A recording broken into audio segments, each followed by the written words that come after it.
Hi, friends, and welcome to Peace is Here. I'm your host, Avis Kalfsbeek.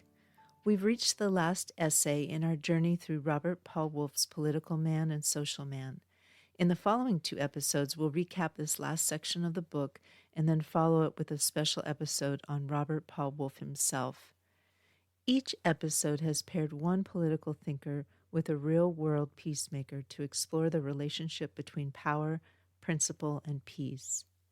The thinker, Fyodor Dostoevsky, 1821 to 1881. Today's thinker is the Russian novelist Fyodor Dostoevsky, whose haunting tale, The Grand Inquisitor, appears as the final selection in Wolff's book. In this parable, Christ returns to earth during the Spanish Inquisition, but instead of being welcomed, he's arrested. The Grand Inquisitor tells him, "You gave them freedom, and with freedom came suffering." Dostoevsky paints a disturbing picture of humanity's fear of freedom. People, the Inquisitor claims, would rather surrender their will to authority than endure the loneliness and moral responsibility of choice. It's a vision that challenges even the most hopeful view of human nature and asks, can we handle real freedom? Peace pairing. Nelson Mandela, 1918 to 2013. To respond to Dostoevsky's deep moral dilemma, we turn to Nelson Mandela, South African freedom fighter and president who spent 27 years in prison for resisting apartheid and emerged as a leader who chose forgiveness over vengeance. Mandela knew the seductive power of authoritarianism, and he resisted it. After decades of state brutality, he called not for retaliation, but reconciliation.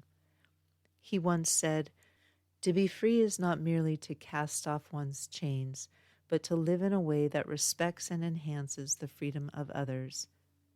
Where Dostoevsky's Inquisitor saw people fleeing freedom, Mandela believed people could grow into it through struggle, discipline, and shared humanity. Dostoevsky warned us how fragile freedom can be. Mandela showed us how it can be reclaimed, even after centuries of oppression. Where the Inquisitor feared the chaos of liberty, Mandela trusted in its potential to heal.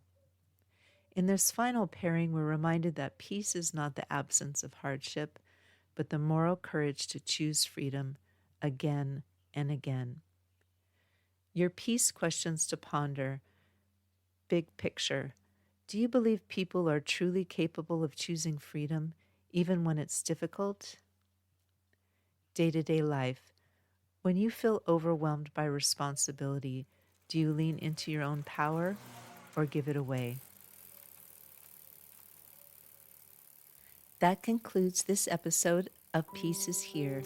You can learn more at aviskalfsbeek.com, where I share updates on this podcast and my books, including the newly released novella Mano Mutante, a story about food, friendship, and finding peace in the soy-soaked heart of industrial ag Iowa. I write best friend activist short fiction in my Peter the Water Dog Saves the Planet 6-book series.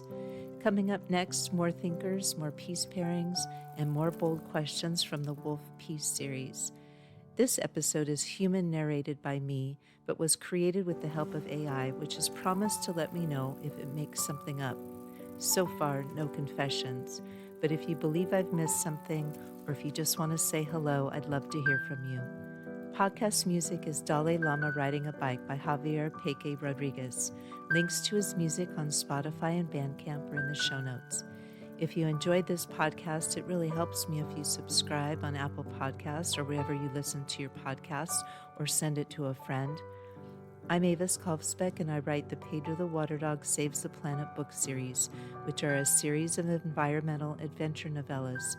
Books 1 through 6 are available at all your favorite online bookstores or at aviskalfsbeek.com. Go to aviskalfsbeek.com to be notified when new books come out. Thank you again. Until next time, listen for the peace.